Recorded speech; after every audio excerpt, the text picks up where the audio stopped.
ومن يضلله فلا هادي له واشهد ان لا اله الا الله وحده لا شريك له واشهد ان محمدا عبده ورسوله اما بعد. கண்ணியத்திற்குரிய எல்லாம் வல்ல அல்லாஹ் ஜல்ல ஷானஹு தஆலாவின் நல்லடியார்களே, மனக்குழப்பத்திற்கு இஸ்லாம் கூறும் மகத்தான தீர்வு என்ற இந்த தொடரிலே நாம் எல்லாம் 5வது நாளிலே அமர்ந்திருக்கிறோம். இந்த மனக்குழப்பத்தை பொறுத்தவரை எல்லா மனிதர்களும் பாவம் செய்யக்கூடியவர்களாக படைக்கப்பட்டிருக்கிறார்கள். பாவம் செய்யக்கூடியவர்கள் இறைவனுடைய கட்டளைகளை மீறுவதன் மூலமாகவும் பாவம் செய்கிறார்கள்.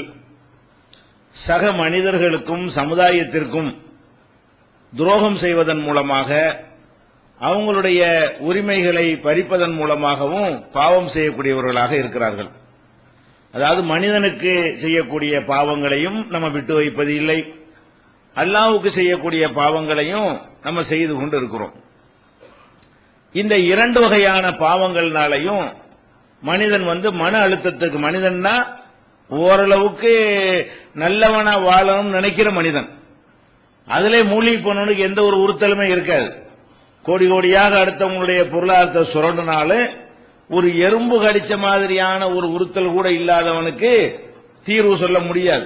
இஸ்லாத்தின் தீர்வை சொல்றதா இருந்தா இஸ்லாத்தினுடைய ஒரு அடிப்படையாவது கொஞ்சமாவது உள்ளத்தில் இருக்கணும். அவங்களுக்கு தான் அது தீர்வு பயன் தரும்.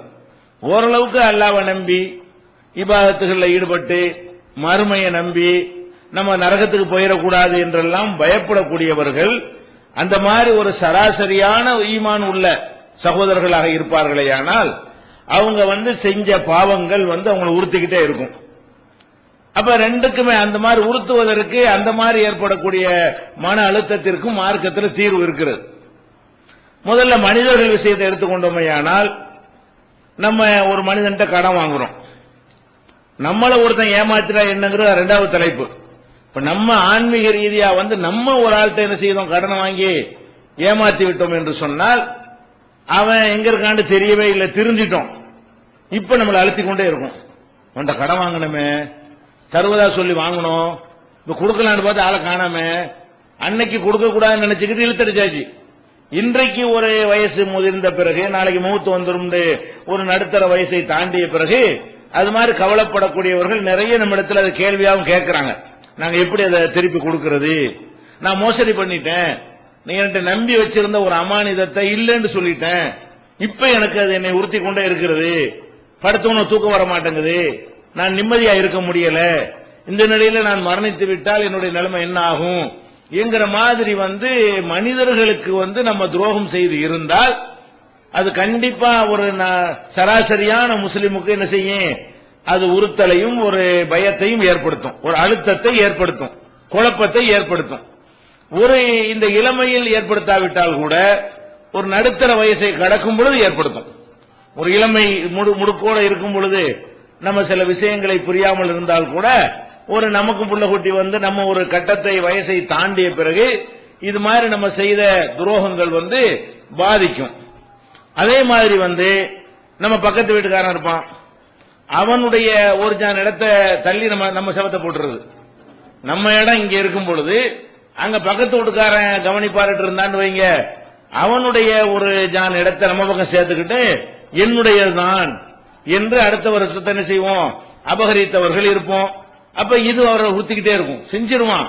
என்ன செஞ்சுட்டமே, ஆனா விடவும் முடியாது, கட்டிவிட்டமே, கோடிக்கணக்கான ரூபாய் போட்டுவிட்டமே, இப்ப செவத்தை எப்படி நவட்டி வைக்கிறது, அதே நேரத்தில் நவட்டாம இருந்தா பாவமாயிருமே, அல்லாட்ட மாட்டிக்கிறோமே என்று இப்படியா அப்படியான்னு குழம்பக்கூடிய ஒரு நிலைமையெல்லாம் மனிதன் என்ன செய்யறான், கண்டிப்பா சந்திக்கிறான். அதே மாதிரி பெற்ற தாய் தந்தையரை கவனிக்கிறது அல்லாஹ்வுக்கு அடுத்தபடியாக அவங்கள கவனிக்க சொல்லிதான் அல்லாஹ் என்ன செய்யறான், அல்லாஹ்வுக்கு இணை கற்பிக்காத பெற்றோரை பேணு. இப்படித்தான் குர்ஆன்ல என்ன இருக்கிறது, லா துஷ்ரிக் பில்லா, அல்லாஹ் இணை கற்பித்து விடாத, வபில் வாலிதைனி இஹ்சானா, பெற்றோரை நல்ல முறையில் கவனித்துக்கொள். இப்படி அல்லாஹ் நம்ம கட்டளை எடுக்கிறான். அவங்கள சீனு கூட சொல்லக்கூடாது, அவங்க மனவர்த்த மார்க்கத்துக்கு விரோதமான விஷயத்தை சொன்னால் கூட அதுல கட்டுப்படக்கூடாதே தவிர அவங்களுக்கு செய்கிற உதவி உபகாரங்கள்ல குறை வைத்து விடக்கூடாது என்று அல்லாஹ் நம்ம கட்டளை இடுகிறான். அப்ப எத்தனையோ பேர் என்ன செய்யறாங்க, பெற்றோர்களை முதியவர்களா இருக்கும் பொழுது கவனிப்பது கிடையாது. அந்த நிலையில தகப்பனார் இறந்துருவாரு. உயிரோட இருந்தா அப்ப திருந்தி ஏதாவது அதுக்கு ஒரு பரிகாரம் கண்டுடலாம். ஆனால் தகப்பனாரை கவனிக்காத ஒரு நிலையிலேயே தகப்பனார் நினைஞ்சிருவாரு, இறந்துருவாரு. சோறு கூட போட மாட்டான், மருத்துவம் கூட செய்ய மாட்டான். இவனுக்கு ஒரு முதுமை வரும் பொழுது நம்ம புள்ள நம்மளை கொண்டு தெருவில் போட்டுருவானோ என்று வரும் பொழுதுதான் அவன் செஞ்ச அந்த பாவம் என்ன செய்வான உறுத்து. எப்போ செஞ்சது 20 வருஷத்துக்கு பிறகு இவன் செஞ்சது இப்ப மனசுல இவனுக்கு வீட்டுல மரியாதை குறையும் பொழுது, இவன் பிள்ளைகள் இவனை அலட்சியமா நடத்தும் பொழுது, ஆகா நம்ம பெரிய தப்புல பண்ணிருக்கிறோம், அதைத்தான் இன்னைக்கு அனுபவிக்கிறோம், அல்லாட்ட மாட்டிக்கிறோமே என்ற மாதிரியான ஒரு பயம் வரும் பொழுது அது ஒரு அர்த்தம், மன அழுத்தம் கண்டிப்பா ஏற்படும். ஒரு சராசரி ஈமான் உள்ளவர்களா இருந்தா என்ன செய்யும், மன அழுத்தம் ஏற்படும். இப்படிப்பட்டவர்களும் சமூகத்தில் இருக்கிறோம். நடுத்தர வயசை கடைந்தவர்கள் தாய் தந்தையரை சரி மனைவி சொல்ல கேட்டுக்கொண்டு தாய் தந்தையரை வீட்டு விட்டு விரட்டுவது, தனி கொடுத்தனம் போறோம்னு சொல்லிட்டு அவங்களை கவனிப்பாரற்று யாரும் இல்லைன்ற நிலையில விட்டு விட்டு இவர்களுடைய சுகத்துக்காக வேண்டி என்ன செய்யறது, வெளியேறி விடுவது, இதையெல்லாம் செய்யக்கூடியவர்களுக்கு அந்த நேரத்தில் அது சரியாகப்பட்டாலும் ஒரு நேரம் மாதிரி எப்பவும் இருக்காது. ஒரு நேரம் வரும்பொழுது அவங்களுக்கு அது அவங்க மனசு என்ன செய்யும், அதை தைக்கும், அது ஆள் மனசுல பதிஞ்சு இருக்கும். அவங்களுக்கு எப்ப வரும் என்று கேட்டால் எல்லாம் கொஞ்சம் தளர்ந்து போன பிறகு யதார்த்தம் புரிய ஆரம்பிக்கும் பொழுது, நல்லது கெட்டதை சீர்தூக்கி பார்க்க ஆரம்பிக்கும் பொழுது அவங்களை ரொம்ப பெரிய ஒரு பாதிப்புக்கு ஆளாக்கக்கூடிய நிலைமையெல்லாம் ஏற்படும்.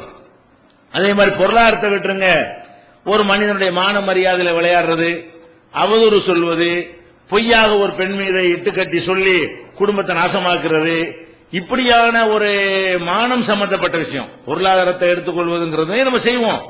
அதே மாதிரி என்னவெல்லாம் செய்வோம், அடுத்தவன் மீது பொய்யாக ஒன்றை பரப்பி விட்டு அதனால எவ்வளவு பாதிப்புக்கு ஆளாகுவான், சமூகத்தில் கேவலப்பட்டு அசிங்கப்பட்டு உண்மையா இருந்தால் அது ஒரு கணக்கு, பொய்யாக ஒருவன் மீது ஏதாவது பரப்பி விட்டோன்னு வைங்க, அவனுக்கு ஏற்படக்கூடிய அந்த இழிவு அவமானங்கள் எல்லாம் ரொம்ப இடிஞ்சு போயிருவான். அது எப்ப உறுத்தும் என்று கேட்டால் ஒரு கட்டத்தில் உறுத்தும். ஆகா நம்ம இப்படி செஞ்சிருக்க கூடாது, பெரிய தப்புல பண்ணிட்டோம், அல்லாட்ட மாட்டிக்கிறோமே, அல்லா கேள்வி கேட்பானே என்று நம்முடைய அவதூறுகள் அந்த அளவுக்கு பாரதூரமா இருந்து அதனுடைய பாதிப்புகள் பாரதூரமா இருக்குமே. ஆனால் அதுவும் என்ன செய்யும், ஒரு மனிதனுடைய உள்ளத்துல ஒரு உறுத்தலை ஏற்படுத்தும், அழுத்தத்தை ஏற்படுத்தும், குழப்பத்தை ஏற்படுத்தும், அவன் நிம்மதியை குலைக்கும். சராசரி மனிதனை போல அவனுக்கு என்ன செய்ய முடியாது, எல்லா நேரமும் இயங்க முடியாது. இந்த மாதிரியான பல தவறுகள் நம்ம வாழ்க்கையில் நிகழ்கிறது. இது செய்யாத, இதுல அனைத்தையும் செய்யாட்டாலும் இந்த மாதிரி ஏதோ ஒன்று ரெண்டு செய்யாதவங்க இருக்கவே மாட்டாங்க. தாய்க்கு செஞ்சோம், பொண்டாட்டிக்கு கூட நல்லா சந்தோஷமா வாழ்ந்து கொண்டிருப்பார்கள். உப்பு சப்பு இல்லாத காரணத்துக்காக வேண்டி உன்னை விவாகரத்து செய்யறேம்மா, ஒரு பைசா பிரயோஜனம் இருக்காது. அந்த காரணம் அது ஏற்கத்தக்க காரணமா இருக்காது. சில காரணங்கள் இருக்கிறது, ஒழுக்க கடா போயிட்டாங்க, தப்பா நடந்துட்டாங்க என்ற மாதிரி செஞ்சான்னா அது ரீசன் இருக்கிறது, அவனை உறுத்தாது. ஆனால் சில்லற சல்லித்தனமான காரணங்களுக்காக வேண்டி கணவன் மனைவி என்ற ஒரு ஒப்பந்தத்துக்குள்ள இருந்து கொண்டு மனைவிக்கு என்ன செய்யறது, அவளை கொடுமைப்படுத்துவது, அவளை கடைசியில் டைவர்ஸ் பண்ணி விட்டுவது, அந்த குழந்தைகளை வைத்துக் கொண்டு அந்த பெண்கள் படுற கஷ்டம், இதெல்லாம் அப்ப தெரியாதீங்க. இவருடைய சுகத்துக்கு வேற ஒரு கல்யாணம் பண்ணிக்கிறாரு. எப்ப தெரியும், அது ஒரு கட்டம் வரும் பொழுது செய்யும், ஆகா நம்ம பெரிய அநியாயங்களை பண்ணிட்டோம், இந்த மாதிரி மனைவி பெரிய கொடுமை செஞ்சிட்டோமே என்கிற மாதிரியாக உறுத்தல் வரும். சில பேருக்கு அப்பவே கூட வர ஆரம்பிச்சோம், செஞ்சுட்டு கொஞ்ச நாள் என்ன செஞ்சிடறேன், நம்ம செஞ்சு சரியா இருக்குமா, தப்பா செஞ்சிட்டோமோ என்கிற மாதிரியாக. அது மனைவியா இருக்கக்கூடியவர்கள் கூட கணவனுக்கு என்ன செய்வாங்க, துரோகம் செஞ்சுட்டு அவங்க பல கொடுமைகளை செய்து அவனை பாதிப்புக்கு உள்ளாக்கி இருப்பார்கள். இப்படி மனிதன் என்ற முறையில பிள்ளைகள் தகப்பனுக்கும், தகப்பன் பிள்ளைக்கும், கணவன் மனைவிக்கும், மனைவி கணவனுக்கு, நண்பர்கள் ஒருத்தருக்கு ஒருத்தர் மத்தியில, அண்டை வீட்டாருக்கு மத்தியில, இப்படியாக எல்லா துறையில பழகும் பொழுது 100% எல்லோருடைய உரிமையை நம்ம பேணுவது கிடையாது. உரிமையை பறிக்கிறது, லஞ்சத்தை கொடுத்து அவனுக்கு உரியதை நம்முடையதாக்குறது, இதெல்லாம் செய்யறமா இல்லையா? ஒரு லஞ்சத்தை கொடுத்து இந்த சொத்து யாருடையதுன்னு தீர்ப்பளிக்கிறதுக்காக வேண்டி கோர்ட்ல போய் லஞ்சத்தை கொடுத்தா என்னவாயிரும், உங்க சொத்து ஏன் சொத்து ஆகி போயிடும். அதெல்லாம் கூட செய்து சட்டப்படி எனக்கு தான் சொந்தம் என்று சொல்லக்கூடியவர்களுக்கெல்லாம் உலகத்தில் அவங்களுக்கு சட்டப்படி சொந்தமா இருந்தாலும் அது மனசுல கண்டிப்பா அது உறுத்தும், பாதிப்பு ஏற்படுத்தும். சக்கராத்து அடையும் பொழுதாவது, சாவு நெருங்கும் பொழுதாவது, படுக்கையில கிடக்கும் பொழுதாவது ஒரு நல்ல முஸ்லீமை உறுத்தும். அப்ப கூட உறுத்தல முஸ்லீம் கிடையாது, அப்ப கூட உறுத்தலன்னு வைங்க, இவனுக்கு எந்த மருத்துவமும் கிடையாது, இவனுக்கு எந்த தீர்வும் யாரும் சொல்ல இயலாது. அப்ப கண்டிப்பா அவரவர்கள் செய்கிற செயல்கள் எல்லாம் ஒரு கட்டத்தில் இல்லாவிட்டால் ஒரு கட்டம் உறுத்தும். ஆனா கண்டிப்பா இதெல்லாம் உறுத்தலுக்குரிய காரியம் தான், அதுல எந்த ஒரு டவுட்டும் கிடையாது. இப்ப நம்ம செய்யற இந்த காரியங்கள் எல்லாம் மன உறுத்தலை ஒருத்தனுக்கு ஏற்படுத்துமையானால் அது தவறா என்று சொன்னால் அது தவறு இல்ல. கண்டிப்பாக என்ன செய்யாது, மன உறுத்தலை ஏற்படுத்தத்தான் செய்யும். மார்க்கும் அப்படித்தான் சொல்லுகிறது. மார்க் என்ன சொல்லுது, நீங்க ஒரு ஆளுக்கு அநியாயம் செய்தீர்களேயானால், ஒரு அவதூறு சொன்னீர்களேயானால், அவனுடைய சொத்துக்களை பறித்துக் கொண்டீர்களேயானால், அது இந்த உலகத்தில் நீங்கள் ஜெயித்து விட்டாலும், இந்த உலகத்தில் உங்களுடைய கை ஓங்கி விட்டாலும், அங்க மறுமை நாள்ல அல்லாஹ் எல்லாருக்கும் நீதி வழங்குறான். எவனா இருந்தால் கெட்டவனா இருந்தாலும் அவன் ஒரு வழக்கை கொண்டு வந்தால் அதுக்கு யார் தீர்ப்பளிக்கணும், அல்லாஹ் தீர்ப்பளிக்க வேண்டும். அப்ப நம்மளால் பாதிக்கப்பட்டவன் அல்லாஹ்ட்ட என்ன செய்வான், நிப்பான். யா அல்லாஹ், இவன் நல்லா தொழுதான், ஆட்சிக்கெல்லாம் போனான், ஆனா என்கிட்ட வாங்கின ரூபாயை தரமா ஏமாத்திட்டான் அப்படின்னு அவன் வழக்கு தொடுத்தானே, ஆனால் அது நம்ம மறுமையை பாதிக்குமா பாதிக்காதா? நிச்சயமா பாதிக்கும். நான் சமூகத்தில் கண்ணியமானவனா இருந்தேன், என் மேல அவதூறு சில என்னை கேவலப்படுத்தி என்னை நாசமாக்கிட்டான் அப்படிங்கிற அவன் சொல்வானே, ஆனால் உண்மையாக இருக்குமே, ஆனால் அப்ப அதுக்கு அல்லாஹ்வுடைய சன்னிதானத்தில் நமக்கு பெரிய பாதிப்பு நிச்சயமாக ஏற்படும். இதே மாதிரி அல்லாஹ்வுடைய ரசூல் என்ன செய்யறாங்க, நமக்கு சொல்லி காட்டுறாங்க. எப்படி சொல்றாங்க, மறுமை நாள்ல நிக்கும் பொழுது முதல்ல சொல்றாங்க, இத்தகி தாவத்தல் மதுலும், பாதிக்கப்பட்டவனுடைய துவாவுக்கு பயந்து கொள். வேற எவனுடைய துவாவுக்கு நீ பயப்பட தேவையில்லை, எல்லா துவாவும் சமமானதுதான். அவருடைய துவா, பெரியார் துவா, மகான் துவாலாம் ஒன்றும் கிடையாது. ஆனா யாருடைய துவாவுக்கு பயப்படணும், நம்மனால ஒருத்தனுக்கு பாதிப்பு ஏற்படுத்திட்டோம் என்று சொன்னால் அவன் கையேந்தனான்னு வைங்க, அல்லாஹ் ஏத்துக்குறான். கெட்டவனா இருந்தாலும் சரி, அவன் எவ்வளவு மோசமானவனா இருந்தாலும் சரி, பாதிக்கப்பட்ட ஒருத்தன் கையேந்தி விட்டான் என்று சொன்னால் அதுக்கு நீ பயந்துக்க சொல்லிட்டு ரசூல் ஸல்லல்லாஹு அலைஹி சொல்றாங்க, இன்னஹு லைஸ பைனஹா வ பைனல்லாஹி ஹிஜாப், அந்த துவாவுக்கும் அல்லாஹ்வுக்கும் இடையில எந்த திரையும் இல்லை, நேர போயிடும். நேரடியான ஹாட்லைன்ல என்ன செய்யும், டைரக்ட் கனெக்ஷன். பாதிக்கப்பட்டவன் கையேந்திட்டான்னு சொன்னா டைரக்டா நேரடியாக அல்லாஹ்விடத்தில் சென்று விடும், அந்த துவா அங்கீகரிக்கப்பட்டு விடும் என்று ரசூல் ஸல்லல்லாஹு அலைஹி வஸல்லம் எச்சரிக்கிறாங்க. அப்ப நம்மால பாதிக்கப்பட்டவன் கையை ஏந்தி இருந்தா என்ன ஆகும், கணவனால் பாதிக்கப்பட்ட மனைவி, மனைவியால் பாதிக்கப்பட்ட கணவன், தந்தையால் பாதிக்கப்பட்ட பிள்ளை, பிள்ளையால் பாதிக்கப்பட்ட தந்தை, நண்பனால் பாதிக்கப்பட்ட நண்பன், அண்டை வீட்டுக்காரனால் பாதிக்கப்பட்ட அண்டை வீட்டுக்காரன், இது மாதிரி நம்ம பாதிக்கப்பட்டவன், யா அல்லாஹ் இப்படி அநியாயம் பண்றானே, இவ்வளவு அக்கிரமம் பண்றானே, கேட்க மாட்டியா, இவனுக்கு தண்டனை கொடுக்க மாட்டியா என்று அவன் கையேந்தி விட்டால் அது பயங்கரமான பாதிப்பை நிச்சயமா ஏற்படுத்தும். அப்ப இது உறுத்தல் வர்றது தப்பு கிடையாது. இதுல மனக்குழப்பம் வருதுங்கிற இந்த மாதிரி செஞ்சவங்களுக்கு வருது என்று சொன்னால் வரணும். இந்த உறுத்தல்லாம் என்ன செய்யணும், தீர்வு தனியா இருக்கிறது. தீர்வு தான் நம்ம பேசிட்டு இருக்கோம். முதல்ல இது மாதிரியான ஒரு உணர்வு வரலாமான வரணும். இந்த மாதிரி ஒரு பயம் என்ன செய்யணும், எல்லாருக்கும் வரணும். எந்த அளவுக்கு என்று சொன்னால், ஒரு சஹாபி இருந்தார். அவர் சயீத் இப்னு ஸைத் இப்னு அம்ர் இப்னு நுஃபைல் என்று அவருடைய பெயர். அவர் என்ன செய்யறாருன்னா, ஒரு அம்மா, பக்கத்து வீட்டுக்கார அம்மா இவருடைய சொத்தை தன்னுடையதுங்கிறாங்க. இவருடைய சொத்தை, அவங்களும் சஹாபி பெண்ணு தான், இவங்களுடைய சொத்தை அவங்களுடைய சொத்துங்கிறாங்க. இவர் என்ன செய்யறாரு, இந்த மாதிரி வழக்கு வந்த உடனே மர்வான்கிறவர்கிட்ட போய் கம்ப்ளைண்ட் பண்ணிடுறாங்க, ஏன் சொத்தை அவர் எடுத்துக்கிட்டாரு சொல்லி இவங்க அந்த சொத்தை தனதாக்கி கொண்டார்கள். அப்ப இவர் என்ன செஞ்சாரு, விட்டுருங்க, அந்த சொத்தை என்னுடையதுன்னு அம்மா சொல்லுதுல, விட்டுருங்க. ஏன்னா ரசூல் ஸல்லல்லாஹு அலைஹி வஸல்லம் சொல்லி இருக்கிறாங்க, யார் ஒருத்தன் ஒரு ஜான் அளவுக்கு அடுத்தவன் சொத்தை எடுத்துக்கொள்கிறானோ அவனுக்கு 7 பூமி அளவுக்கு அவனை இழுத்து வரும்படி அல்லாஹ் என்ன செய்வான், மறுமை நாள்ல அவனை காட்டுவான். இழுக்க முடியாம இழுத்துக்கிட்டு வர்ற மாதிரி ஒரு தண்டனையை கொடுப்பான். அங்க பாத்துக்கிறேன் அப்படின்னு சொல்லிட்டு, அங்க பாத்துன்னு அப்படி இருக்கல அவரு, அங்க பாத்துன்னு சொல்லிட்டு என்ன செய்யறாருன்னா, இங்க ஏதாவது கூட கேட்கிறாரு, நான் அங்க பாத்துக்கிறவளை விட்டுருங்கன்னு சொல்லிட்டு, இறைவா இந்த பொம்பளை உண்மை சொல்லாம பொய் சொல்லி என் சொத்தை அபகரித்து இருந்தால் இவளை கண்ணு தெரியாம ஆக்கி, இவ வீட்டிலேயே இவளுக்கு புதைகுழிய உண்டாக்கு, கபரை உண்டாக்கு அப்படின்னு சொல்லி என்ன செய்யறாரு, ஒரு துவாவும் செஞ்சிடறாரு. இது ஊருக்கே தெரிகிற அளவுக்கு என்னவாயிடுச்சு, பிரபல்யமான அளவுக்கு போயிடுச்சு இந்த சம்பவம். கடைசியில் என்ன ஆச்சுன்னா, அந்த அம்மா ஒரு குறிப்பிட்ட காலத்துக்கு பிறகு கண்ணு தெரியாம போய், அப்ப ரொம்ப கஷ்டப்படும் பொழுது அவங்களே சொல்லியிருக்கிறாங்க, நான் ஒரு அநியாயம் பண்ணிட்டேன், இந்த சாயிதுடைய துவா என்னை பெருசா பாதிச்சிருச்சு, அவர் அல்லாஹ்ட்ட கேட்டார்ல, அந்த பாதிப்புனால இப்ப நான் வந்து குருடியாக கண் தெரியாம என்ன செய்யறேன் இருக்கிறேன் என்று அவங்க உணர்கிற அளவுக்கு பிரசித்தமான சம்பவம் இது. இது மார்க்க ரீதியான ஹதீஸ் கடை இல்லாவிட்டாலும் கூட ரசூல் ஸல்லல்லாஹு அலைஹி வஸல்லம் அவங்களுடைய காலத்திற்கு பிந்தி நடந்த சம்பவமா இருந்தால் கூட அந்த பாதிப்புகள் வந்து இவர் துவா செஞ்சது, இதே மாதிரி துவா செய்யறாரு, அது மாதிரி நடக்கிறது. இது அவ்வளவுக்கு நீங்க போக வேண்டியதில்லை, நம்ம கண்ணு முன்னாடியே பார்க்கலாம். பாதிக்கப்பட்ட ஒருத்தன் அந்த கோபத்தில் ஏதாவது சொல்றான்னு வைங்க, அப்படியே ஒரு 5 வருஷம் 10 வருஷத்துல உலகத்தில் என்ன செய்யும், நம்ம கண்ணு முன்னாடியே ஏதாவது ஏற்படுவது நீங்க பாக்குறீங்க. பாதிக்கப்பட்டவன் நொந்து போய், ஏன்னா பெரிய இடத்துல முறையிட்டுறான்லவ, பெரிய இடத்துல முறையிடும் பொழுது எந்த திரையும் இல்லைன்னு சொன்னா அது அல்லாஹ் ஏத்துக்கிட்டு ஏதாவது நியாயம் வழங்குவானா இல்லையா? அந்த மாதிரி உலகத்திலையும் நடந்துவிடும். அந்த ஒரு பயமும் மனுஷனுக்கு ஒரு இதாக ஆயிருமோ, நம்ம கண்ணு தெரியாம போயிருமோ, செவடனா போயிருவோமோ, ஊமையா போயிருவோமோங்கிற பயம்லாம் என்ன செய்யும் வரும். அப்படி வராட்டா கூட மறுமையில மாட்டிக்கொள்வோமோ என்ற மாதிரியான பயமும் மனுஷனுக்கு என்ன செய்யும் வரும். இந்த மாதிரியான ஒரு இந்த சம்பவம் சொன்ன சம்பவம் வந்து ஸைத் இப்னு அம்ருடைய சம்பவம் முஸ்லிம்ல 4218வது ஹதீஸில் இருக்கிறது. அப்ப இது மாதிரியான ஒரு பாதிக்கப்பட்டவங்களுடைய பத்துவாவுக்கு பயந்து கொள்ளுங்கள் என்று மார்க்கம் சொல்ற காரணத்தினால இது மாதிரி உறுத்தல்கள் நமக்கு வரும், மன அழுத்தம் ஏற்படும். இதுக்கு என்ன தீர்வு என்ன? இப்படி மன அழுத்தத்தில் உட்கார்ந்துகிட்டு இருக்கிறதா? கொஞ்சம் மனசு வச்சோமையானால் இந்த மனக்குழப்பத்தை தீர்த்திடலாம். கொஞ்சம் மனசு வைக்கணும், கொஞ்சம் அல்லாஹ்வுடைய பயத்தை முன்னிறுத்தி செய்யணும். கொஞ்சம் மனசு வைத்தோமையானால் நம்ம அதற்கு தீர்வு கண்டுவிடலாம். அது என்ன தீர்வு?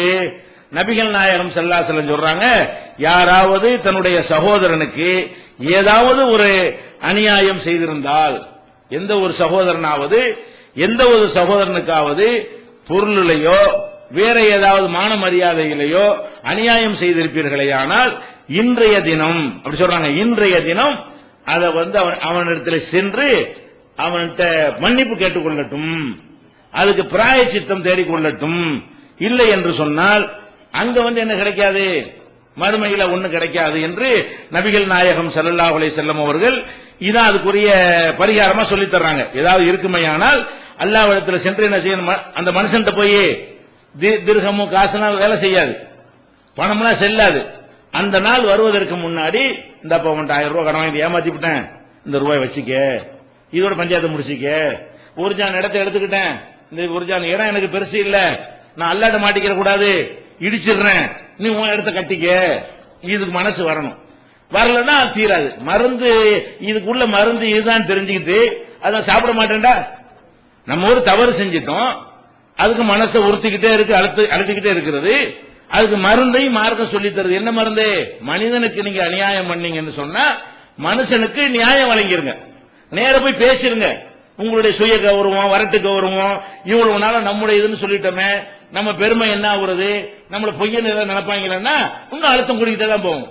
உங்க பொய்யன்னு மற்றவன் நினைக்கிறது மேட்ரா, நீ மறுமையில மாட்டிக்கொள்ள கூடாது என்று ஒரு சுமை உன்னை அழுத்தி கொண்டிருக்கிறத, அந்த சுமையை இறக்கி வைக்கிறது நல்லதா? இந்த மருந்தை உட்கொள்வதற்கு நம்ம தயாராக இருந்தோமையானால் அவங்களுக்கு மன அழுத்தம் வராது. அவதூறு சொன்னீங்களா, போய் நேர போய் நான் தெரியாம சொல்றீங்க, கௌரவம் என்ன பாக்குறீங்க, அன்னைக்கு ராத்திரி படம் ஒரு அழுத்தம் இருக்காது.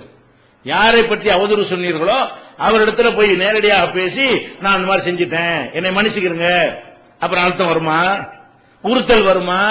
மார்க்கமே இப்படி சொல்லிட்டதுனால அல்லாஹ் கேட்பான் அதை பத்தி? மார்க்கம் தான் இப்படி சொல்லி தருது. மார்க்கத்துல இந்த வழிமுறையை சொல்லி தந்திருக்கும் பொழுது நீ ஏன்டா அவதூறு பண்ணல கேட்க மாட்டான். எங்களுக்குள்ள பஞ்சாயத்தை முடிஞ்சு போச்சு அப்படின்னு அல்லாஹ் என்ன செய்வான், எடுத்துக்குவான், அதுக்குள்ள நான் தலையிட மாட்டேன்றான். அப்ப அந்த மாதிரி பொருளாதாரத்தை மோசடி செய்யறவன் என்ன செய்யறான்னா, மோசடின்னு தெரியுது, பல கோடிகளுக்கு அதிபதி ஆயிருவான். 1000 ரூபாய்க்கு கொடுக்கறது பெரிய மேட்டரா இருக்காது, வரட்டு கௌரவம் தடுக்கும். அன்னைக்கு 1000 ரூபாய் சுருட்டும் பொழுது பெரிய தொகையா இருந்திருக்கலாம், இன்னைக்கு இவன் கொடுக்கும் பொழுது சின்ன அற்பமான தொகையா இருக்கலாம். என்ன நினைக்கிறான், நம்ம போய் அவன்கிட்ட பணிகிறதா, அவன்கிட்ட இறங்கி போறதா, நம்ம குற்றவாளின்னு காட்டிக்கிறதா, அவனை நல்லவன் ஆக்குறதா, அவன்கிட்ட போய் மன்னிப்பு கேட்டு நம்மளை தாழ்த்திக் கொள்வதா என்று நினைத்தோமையானால் நம்ம செஞ்சது தாழ்ந்த செயலை தானே செஞ்சிருக்கிறோம். தாழ்த்தி கொள்வதாண்டா தாழ்ந்த செயலை செஞ்சவன் அந்த இடத்துல தாழ்த்தி தான் ஆகணும். நம்ம பெரிய பாரதூரமான உயர்ந்த ஒரு சாதனையை ஒண்ணு செஞ்சிடலையே. அப்ப இத நம்ம கடைப்பிடிச்சோமையானால், அவதூறு சொன்னாலும் சரி, பொருளாதாரமா இருந்தாலும் சரி, மோசடியா இருந்தாலும் சரி, எந்த மாதிரியான குற்றங்கள் நம்ம செஞ்சு இருந்தாலும், மனிதர்களுடைய உரிமைகளை பறித்திருந்தாலும் அது மனசை உறுத்தாமல் இருப்பதற்கு என்ன வழி? இப்பவே இந்த நிமிஷத்திலே நீங்க தீர்மானம் பண்ணி நம்ம யாருக்கெல்லாம் என்னென்ன செஞ்சிருக்கிறோம், எதெல்லாம் நம்மளை அழுத்தி கொண்டிருக்கிறது நினைத்து பார்த்து இன்றைக்கு அப்படி ரசூல் அல் யௌமங்கறாங்க, ஃபல்யத்தஹல்லல்ஹுல் யௌம, இன்றைக்கே நீ போய் என்ன செஞ்சிரு, அவனிடத்துல ஹலால ஒன்னு கொடுக்க முடிஞ்சா கொடு. வாங்கின கடனை கொடுக்க முடியலையா, மோசடியை கொடுக்க முடியலையா, இந்த வசதி இல்ல நான் மோசடி பண்ணிட்டேன் அல்லாஹ்வுக்கு என்ன மன்னிச்சுக்கன்னு கேளு. இங்க கேட்டா முடிஞ்ச டாபிக் ஓவர். ஒன்னே அந்த மோசடி பணத்தை கொடுக்க முடிஞ்சா கொடு, அது கொடுக்கறது வசதி இல்ல, அன்னைக்கு மோசடி பண்ணி தின்று விட்டோம், இன்னைக்கு நம்மள்ட்ட அந்த அளவுக்கு திருப்பி கொடுக்கற கெப்பாசிட்டி இல்லையா, அதுக்காக வேண்டி தேடிக்கிட்டு கொடுப்போம்னு இருக்காது. தேடுற வரைக்கும் நீ இருக்கிற என்ன உத்தரவாதம் இருக்கிறது? இன்னும் 10 வருஷம் கழிச்சு நான் சம்பாரிச்சு கொடுத்துருவோம் என்றால் 10 வருஷத்துக்கு நம்ம இருப்போமா? இன்னைக்கே போயிட்டோம்னா அவன் கேஸ் கொடுத்துருவான மறுமையில, அவன் எழுந்து நிற்பான. அப்ப நம்ம என்ன பண்ணனு, உடனே போய் அவங்கள சந்திச்சு என்ற வசதிலாம் இல்ல, ஒரு காலத்துல உன்னை ஏமாத்தி விட்டேன், கண்டிப்பா நான் தரேன், அல்லாஹ் வசதியை தந்தா எப்படின்னு தந்துடுறேன், ஒருவேளை தரலன்னு சொன்னா நீ என்னை மன்னிச்சிரு, மறுமையில உன்னை எந்த ஒரு வழக்கும் போட்டுறாத, அல்லாஹ் முன்னால என்னை குற்றவாளி ஆக்காதே என்று சொல்லி பார்த்தால் இது தவிர வேற ஏதாவது தீர்மா? இந்த மன அழுத்தத்திற்கு இந்த மருந்தை தவிர எந்த மருந்தா கொடுக்க முடியுமா? வேற என்ன மாதிரி நீங்க அறிவுரையை சொல்லி அதெல்லாம் அலட்சியம் எல்லாம் செய்யறதா அலட்சியப்படுத்திட்டு போனால முடியாது. நம்மளை உறுத்திக்கிட்டே தான் இருக்கும், அதை அரித்து கொண்டேதான் இருக்கும், நம்மளை பாதித்துக் கொண்டேதான் இருக்கும். இதை பார்க்கணும். இன்னும் சொல்ல போனா மோசடியை விடுங்க, ஒரு கடன் இருக்கிறதே சின்ன தப்பு. இது கடன்ங்கிறது நம்ம தெரியாம அறியாம எடுக்கிறது இல்ல. ஒரு ஆள்கிட்ட போய் அவனை விரும்பி நமக்கு தர்றான், ஒரு 1000 ரூபாய் தாங்கன்னு கேட்கிறோம். மோசடிங்கிறது தெரியாம எடுத்துக்கிறது, ஏமாத்துறது. கடன்கிறது என்னது, அவன்கிட்ட போய் நம்மளா கேட்கிறோம், அவனா விரும்பி நமக்கு தர்றான், ஒரு மாசத்துல தர்றோம்னு சொல்றோம், பிறகு முடியாம போயிடுது. இது பெரிய பெரிய அளவுல இது பாவம் வரப்போறது இல்ல. ஆனா ரசூல் ஸல்லல்லாஹு அலைஹி வஸல்லம் சொல்றாங்க, யுக்ஃபரு லிஷஹீதி குல்லு தம்பின் இல்ல தைன். ஒருத்தன் ஷஹீத் ஆகிவிட்டான் என்று சொன்னால், அல்லாஹ்வுடைய பாதையில உயிரை கொடுத்து விட்டான் என்று சொன்னால் எல்லா பாவமும் மன்னிக்கப்படுது, கடன் மன்னிக்கப்படாது. கடன்கிறதே சொல்ற கடன் மோசடிலாம் மன்னிக்கப்பட அர்த்தம் கிடையாது. உள்ளதுலயே அடுத்தவனுக்கு செய்யற பாவத்துல சின்ன பாவம் எதுன்னு கேட்டா வாங்கின கடனை கொடுக்காம இருக்கிறது தான். இது மோசடியிலேயோ துரோகத்திலேயோ ஏமாத்துறது அளவுக்கு பெரிய விஷயம் கிடையாது. ஆனால் கடன்காரனா இருந்து நீ உயிரையே தியாகம் பண்ணாலும் சரி அது மன்னிக்க முடியாது. ஏன், அது வேற மனுஷன் மேட்டர், நான் எப்படி மன்னிப்பேன்? அல்லாஹ் சொல்லிடுவான், நான் எப்படி உன்னைய மன்னிக்கிறது? நீ ஒரு ஆள்கிட்ட கடன் வாங்கி இருக்கிற, அவன் என்கிட்ட வந்து நியாயம் கேட்பான், அவனுக்கு நான் நியாயம் வழங்கணுமா? நான் எப்படி என்ன செய்ய முடியும்? நான் ஒரு ஆதில், நான் நேர்மையானவன், நான் நீதியாக தீர்ப்பளிக்கிறவனா இருக்கும் பொழுது இந்த மனிதனுக்கு நான் நீதி வழங்கி ஆகணும் என்று வாங்கின கடனுக்கு கூட என்ன இல்ல, மன்னிப்பு இல்லை என்று சொன்னால் அதை தாண்டி செய்யக்கூடிய துரோகங்கள்லாம் என்ன கதிக்கு ஆளாகிறது? ஒரு மனிதர் வர்றார், ரசூல் ஸல்லல்லாஹு அலைஹி வஸல்லம் வர்றார், வந்து அல்லாஹ்வுடைய தூதரே மனுஷன் செய்யற செயல்ல நல்ல செயல் எது? அல்லாஹ்வுடைய பாதையில உயிரை கொடுக்கிறது. உடனே அவர் கேட்கிறாரு, அப்போ வந்து நான் வந்து அல்லாஹ்வுடைய பாதையில உயிரை கொடுத்து விட்டால் நான் சொர்க்கம் போயிருவேனா அப்படின்னு அவர் கேட்கிறாரு. அப்ப ரசூல் ஸல்லல்லாஹு அலைஹி வஸல்லம் சொல்றாங்க, நீ சகித்து கொண்டு நன்மை எதிர்பார்த்து உயிரை கொடுத்திருந்தாயானால் கண்டிப்பா நீ சொர்க்கம் போவ அப்படிங்கிறாங்க. அவர் திரும்பி போங்க கூப்பிடுறாங்க, திரும்பி போறாரு, இங்க வா, என்ன கேட்ட இன்னொரு கேளுங்கிறாங்க. அவர் என்ன கேட்டாருன்னா, அல்லாஹ்வுடைய பாதையில் நான் கொல்லப்பட்டால் எனக்கு சொர்க்கம் நிச்சயமான்னு கேட்கிறாரு. ரசூலுல்லாஹ் என்ன செய்றாங்க, ஆமா நிச்சயங்கிறாங்க. சொல்லிட்டு போனால கூப்பிட்டுங்க இன்னொரு கேளுங்கிறாங்க. அவர் மறுபடியும் கேட்கிறாரு, சொர்க்கம் நிச்சயம் தான், ஆனா கடன்கடன் வாங்கி இருந்துட்டு வை, அப்ப உனக்கு நிச்சயம் கிடையாது, அது மன்னிக்கப்படாது கூப்பிட்டு சொல்றாங்க. அப்ப அல்லாஹ் சம்பந்தப்பட்ட விஷயத்தை தான் மன்னிப்பானே தவிர மனிதர் சம்பந்தப்பட்ட ஒரு விஷயத்தை அல்லாஹ் மன்னிக்கவே மாட்டான். இப்படி நபிகள் நாயகம் ஸல்லல்லாஹு அலைஹி வஸல்லம் அவர்கள் அந்த மனிதருக்கு சொல்கிறார்கள் என்று சொன்னால் அப்ப நம்ம என்ன நிலைக்கு ஆகுறது? அதைத்தான் சொல்றாங்க ரசூல் ஸல்லல்லாஹு அந்த ஹதீஸ்கள் எல்லாம் பாருங்க. மன் கானத் லஹு மظلமத்துன் லிஅஹீஹி, ஒருவன் தன் சகோதரனுக்கு அநீதிழைத்திருப்பானேயானால் மின் இர்லிஹி அவ் மாலிஹி, அது பொருள் சம்பந்தப்பட்டதா இருக்கட்டும், மானம் மரியாதை சம்பந்தப்பட்டதா இருக்கட்டும், ஒரு அநீதிழைத்திருப்பானேயானால் ஃபல்யதஹல்லல்ஹு மின்ஹுல் யௌம், இன்றைக்கே அதற்கு பிராயச்சித்தம் தேடிக்கொள்ளட்டும். அவனிடத்திலே போய் இன்றைக்கே பிராயச்சித்தம் தேடிக்கொள்ளட்டும். கபுல அல்லா யகூன தீனாருன் வலா திர்ஹமுன், காசு தங்க வெள்ளி காசுகள் எல்லாம் பயன்படாத நாள் இருக்குது, அந்த நாள் வருவதற்கு முன்னாடி இப்பவே திருத்திக்க. அங்க போய் காசு கொடுத்து சரி பண்ண முடியாது. ரூபாய் கேட்டவன் ரூபான்னு எடுத்து கொடுக்க முடியுமா? அப்ப வெள்ளி காசு, தங்க காசு, ரூபாய் நோட்டுகள் எல்லாம் பயன்படாத நாள் இருக்குத, அதுக்கு முன்னாடி செய்து கொள். இன்கான லஹு அமலுன் சாலிஹுன், இவனிடத்தில் நல்ல செயல் ஏதாவது இருக்குமேயானால் உஹித மின்ஹு பிகத்ரி மதலமத்திஹி, இவன் செஞ்ச அநியாய அளவுக்கு அந்த நல்ல செயல் பிடுங்கப்படும். ரசூலுல்லாஹ் சொல்றாங்க, இங்க நீ சரி செய்யாம போனா, நீ ஒரு ஆளுக்கு அநியாயம் செஞ்சுட்டு போனா அதுக்கு அல்லாஹ் ஒரு கணக்கு வச்சிருப்பான். இந்த அநியாயத்துக்கு இவ்வளவு மார்க்கு, இந்த அநியாயத்துக்கு மைனஸ் மார்க், இந்த அநியாயத்துக்கு இவ்வளவு மைனஸ் மார்க்னு என்ன செய்வான், அல்லாஹ் ஒரு கணக்கு பண்ணி வச்சிருப்பான். அப்ப நம்ம ஒரு ஆள்கிட்ட கடன் வாங்கிட்டு போயிட்டோமா, இத்தனை ரூபா கடன் வாங்கிட்டோமா, இவன் ஒரு 6 மாச தொழுகையை பிடிச்சு அவனுக்கு கொடு. 6 மாசம் கஷ்டப்பட்டு நம்ம தொழுது இருப்போம், அந்த தொழுகையுடைய நன்மையை பிடிங்கி என்ன செய்வான், அல்லாஹ் அவனுக்கு கொடுன்றுவான். இன்னொருத்தர் எந்திரிச்சு கேட்பான், எனக்கு 2000 ரூபாய் தரணுமே, 1 வருஷ தொழுகை அவனுக்கு கொடு. இன்னொருத்தர் என்ன செய்வான், ஏமல் அவதூறு சொன்ன அதுக்கு, அப்ப அதுக்கு வந்து அது கொடு, இது கொடு, நோம்பு கொடு, சக்கால் எல்லாம் கொடு, கடைசியில் பார்த்தா முட்டை. அப்படி சொல்றாங்க ரசூல் ஸல்லல்லாஹு அலைஹி வஸல்லம். எப்படி நம்ம ஆயிருவோம், மனிதனுக்கு அநீதி இழைத்தவனாக போய் நின்றோமையானால் அவனுடைய அநீதிக்கு தக்கதுக்கு எல்லாம் என்ன கணக்கு வச்சு நம்ம தெரியல, அவன் ஒரு கணக்கு வச்சிருப்பான். இவ்வளவு இந்த விஷயத்துக்கு இவ்வளவு மார்க் எடுக்கலாம், இவ்வளவு அமலை எடுத்துக்கொள்ளலாம், அல்லாஹ் ஒரு கணக்கு போட்டிருப்பான். அப்ப அந்த மாதிரி உஹீத மின்ஹு பிகத்ரி மதலமத்திஹி, அவனுடைய அநீதிக்கு ஏற்றவாறு அவனுடைய நன்மைகள் எடுக்கப்படும். இல்லம் தக்குன் லஹு ஹஸனாத், இவன்ட நன்மை இல்லைன்னு வைங்க, இவன் அநியாயம் அல்லாவுக்கும் ஒன்னும் செய்யல, மனுஷனுக்கு அநியாயம் செஞ்சிருக்கான், ஒரு நன்மையும் இல்லாம போறான். அப்படி போனா கூட அல்லாஹ் விடுவான விட மாட்டான். என்ன செய்வான், உஹீத மின் செய்யாத்தி சாஹிபிஹி, யாருக்கு அநியாயம் செஞ்சானோ அவனுடைய பாவங்களை எல்லாம் எடுப்பான், எடுத்து ஃபஹமில அலைஹி இவன் தலையில வைப்பான்.